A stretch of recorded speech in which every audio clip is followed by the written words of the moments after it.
Está escrito em 1 Tessalonicenses, capítulo 4, versículos 13 a 18, o seguinte: Não queremos, porém, irmãos, que sejais ignorantes com respeito aos que dormem, para não vos entristecerdes como os demais que não têm esperança.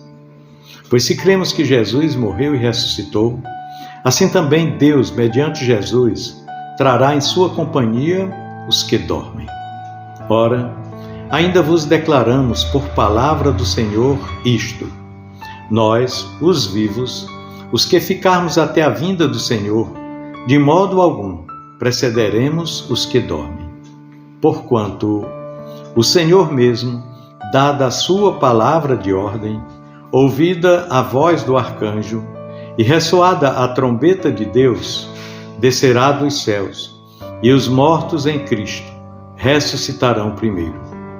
Depois, nós, os vivos, os que ficarmos, seremos arrebatados, juntamente com eles, entre nuvens, para o encontro do Senhor nos ares.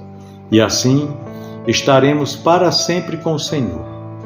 Consolai-vos, pois, uns aos outros com estas palavras. Meu irmão, minha irmã, esse texto que acabamos de ler apresenta uma das promessas mais gloriosas da nossa fé. Trata-se da volta de Cristo para buscar a sua igreja.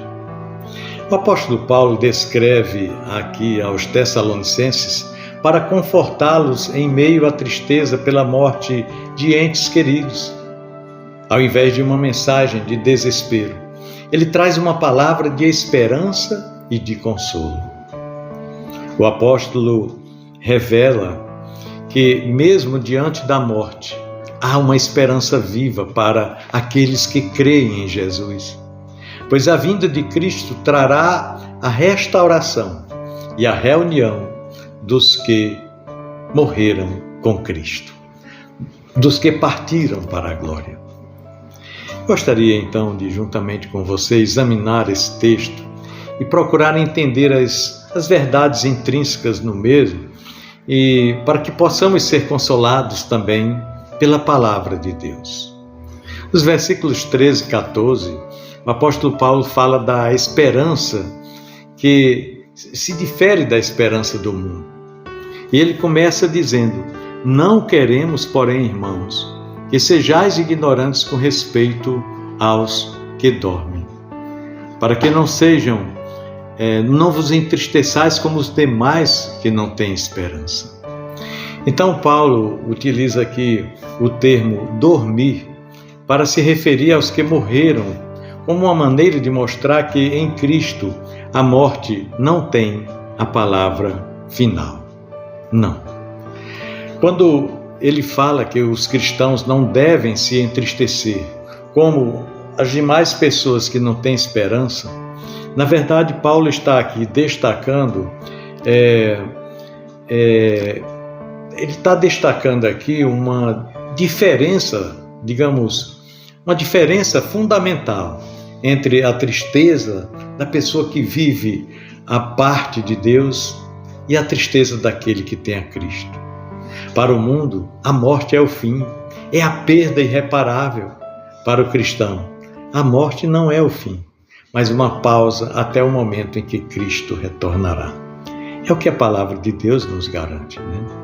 Então o apóstolo Paulo reafirma a ressurreição de Cristo como a base dessa esperança, quando ele declara: Pois se cremos, no verso 14, que Jesus morreu e ressuscitou, assim também Deus, mediante Jesus, trará em sua companhia os que dormem nele.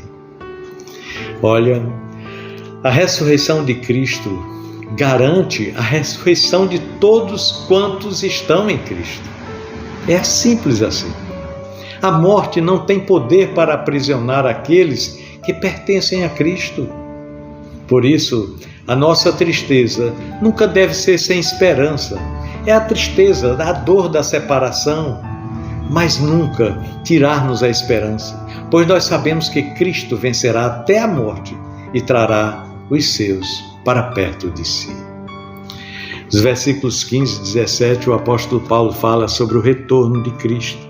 Ele diz: ora, ainda vos declaramos por palavra do Senhor isto, nós, os vivos, os que ficarmos, até a vinda do Senhor, de modo algum precederemos os que dormem. Então Jesus voltará em grande poder e glória para reunir os seus. Ele descreve esse evento como uma imagem poderosa, destacando 3 sinais que acontecerão no momento da sua vinda. Primeiramente, um grande clamor. Isso fala de um grito de comando, algo que não poderá ser ignorado. A Bíblia fala da voz do arcanjo aqui, Porquanto o Senhor mesmo, dada a sua palavra de ordem, ouvida a voz do arcanjo. Então a voz do arcanjo, o próprio anjo do Senhor, dará um anúncio, algo que trará temor e reverência, Dada a voz do arcanjo, e ressoada a trombeta de Deus, descerá dos céus, e os mortos em Cristo ressuscitarão primeiro. Então a trombeta é um símbolo de grande evento, um sinal de que algo muito importante e grandioso está acontecendo. Além disso, Paulo diz que os mortos em Cristo ressuscitarão primeiro.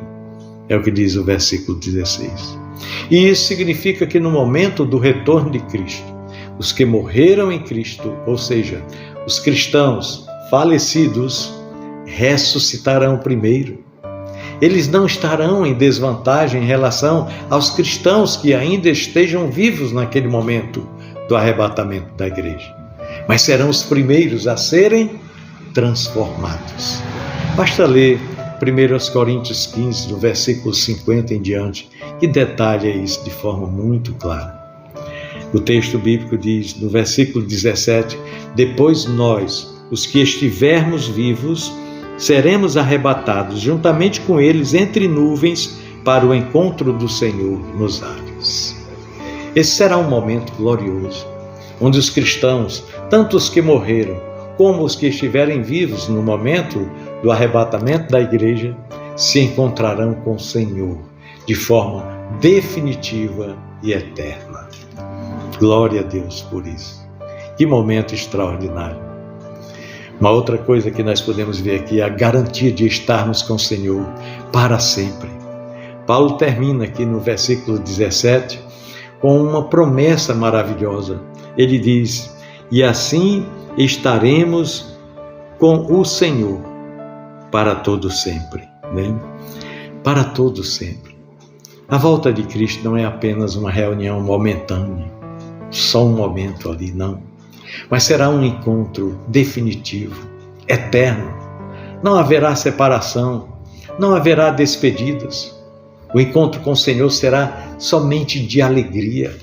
Um encontro definitivo, e a nossa comunhão com Ele será plena e muito, muito alegre.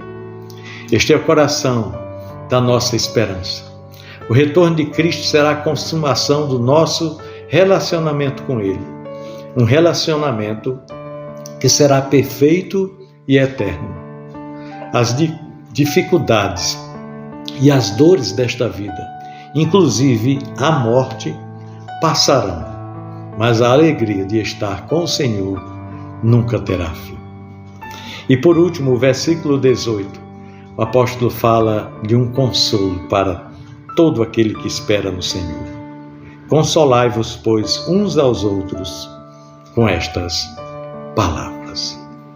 Então a palavra de Deus, ela não é apenas um instrumento para ser entendida intelectualmente, mas sobretudo para ser aplicada ao nosso coração e à nossa vida prática, ao nosso cotidiano.